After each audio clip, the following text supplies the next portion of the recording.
Hello there.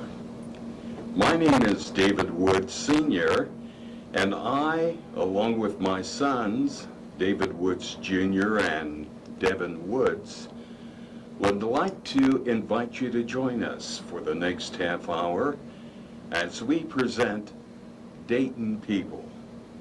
Now, it's a reality show that showcases people like yourself going about their everyday activities. So now, sit back, relax, and enjoy the program. Hello there, this is David Woods Jr., producer of Dayton People. Dayton People is a reality show of women in Dayton, Ohio, going about their everyday activity. The show was created by me, David Woods Jr., my father, David Woods Sr., and my brother, Devin Woods. We would like for you to also check us out on YouTube and also check us out on other stations like the Christian stations and other stations. So we would like for you to sit back, relax, and enjoy the program. Thank you. Well, there. I'd like to take this time to invite you and your family to join me for Dayton People. And I, along with my son, Devin Woods, would like to introduce you to some of the people of the Dayton area going about their everyday activities. So sit back, relax, and enjoy the program. I'd like to take this time to thank each and every one of you for joining us. And tonight, we're in downtown Dayton, covering an event in which people are gathered together to express their disappointment in something that happened recently. But they're having a peaceful demonstration to express their disappointment. Disappointment in the fact that they feel that justice was not served. And we're going to interview these people, and hopefully we'll get an idea of why they're assembling and why they're down here on this Tuesday evening to express something that they feel was done, but it was not the right thing that should have been done. And so let's interview them and get their point of view concerning a recent event. A very serious matter. And I'd like to ask you, what's your name, sir? Micah. Micah? Would you explain to us the reason you've assembled together? Well, honestly, we were waiting for a couple of days. We were hoping that somebody would do something in Dayton, get something together, and we were waiting Sunday, and then Monday morning came, and some of us were talking, some of us involved with Occupy Dayton stuff in the past, and to some extent currently.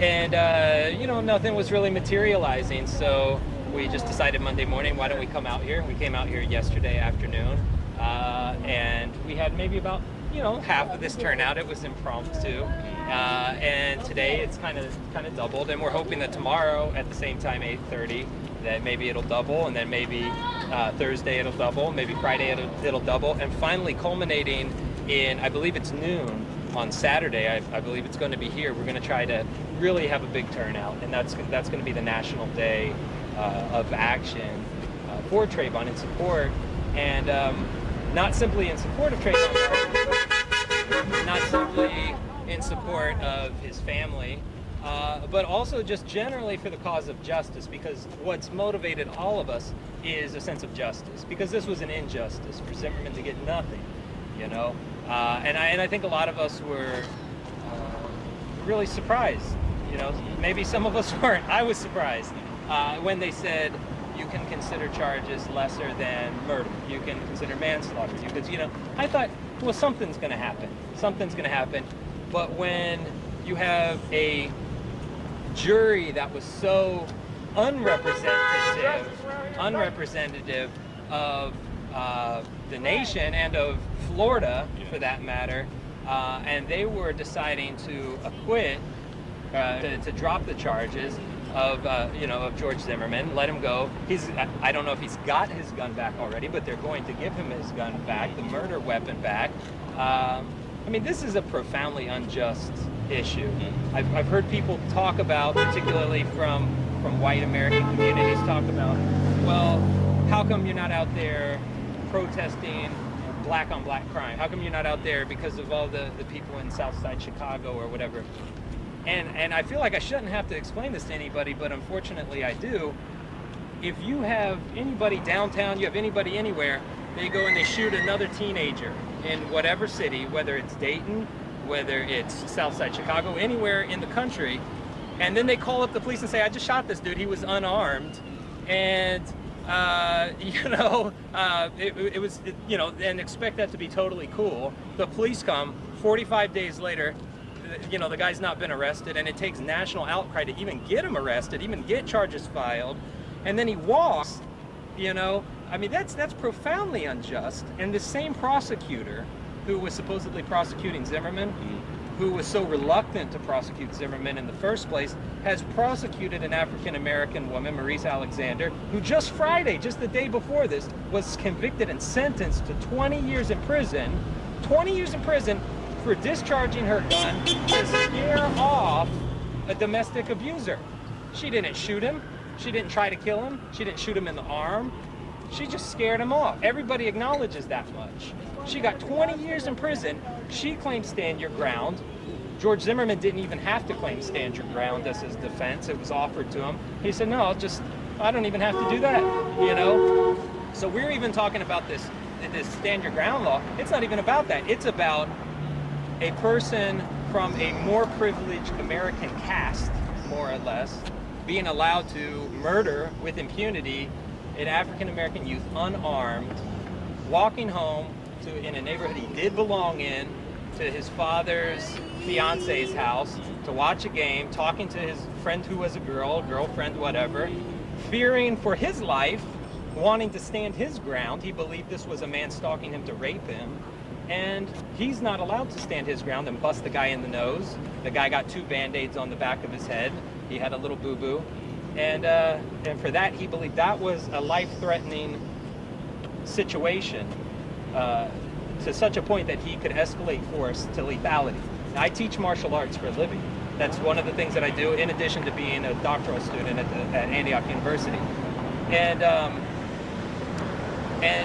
I never in my study of any state's escalation of force laws, including Ohio, including Florida, have I ever heard of somebody being allowed to escalate force to lethality for having their nose busted. Or, so this isn't even about the laws.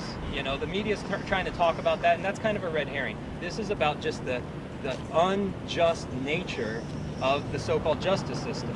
When Maurice Alexander can discharge a weapon, claim stand your ground, and be in prison for 20 years, not having shot anybody, and George Zimmerman can shoot an unarmed person, an unarmed human being, 17 years old, not carrying any weapon, and then we're putting him on trial for smoking marijuana, putting a post on his Facebook, So I mean, you can tell this gets me upset, because I was raised on these ideas of America's supposed to be different. America's different now, I didn't believe that, but I did think that at least we were a country where you couldn't shoot an unarmed person and not get in trouble for it. I'm wondering, there may be a lot of other people who feel the same way as you do. How can they get in touch with you, and do you have an address or ways that they can get in touch with you and perhaps help you in your fight against these injustices? Well, there's a couple ways. One way is if anybody's seeing this before Saturday, they can come here to the courthouse square any night at 8:30. You can bring signs. You can make signs here. You can bring the kids. This is a kid-friendly event. There's no violence. There's no segregation. This isn't a race riot that the media was salivating over. This is people who believe in justice coming down here and standing up for what's right, who aren't going to make excuses because they look more like the shooter than the victim. People who just believe in justice. You can come out here. That's the number one way. You can come out Saturday, which is the National Day of Action for Trayvon. I believe it's at noon o'clock. It might be 11 o'clock a.m. We're going to be here. The second way is, and this is related to that, you can look up on Facebook or online at the Occupy Dayton Facebook page. You can like it. You can check for updates because this is coordinated with Occupy Dayton as well, and they're going to be posting stuff. They have been posting stuff for the Justice for Trayvon movement. So that will update you on any goings on here. And this is even once momentum is lost, which unfortunately there is only going to be so long. Eventually people are going to say, well, and people will go back to their jobs. They'll go back to this is the springboard for social justice around the nation. This is Dayton, Ohio. It's a small city. But if you look at the news, Times Square's been filled up. I-10 in California's been closed down. This may be a tiny representation, a cross-section of the outrage in the nation, but this is the Justice for Trayvon movement is going to be a springboard for social justice in general, for freeing Marisa Alexander, there's a 71-year-old man who has been, I believe he's been convicted but not sentenced. In January, I believe his sentencing is. Also, African-American, Florida, claims stand your ground. They said, nope, not for you. It doesn't count for you.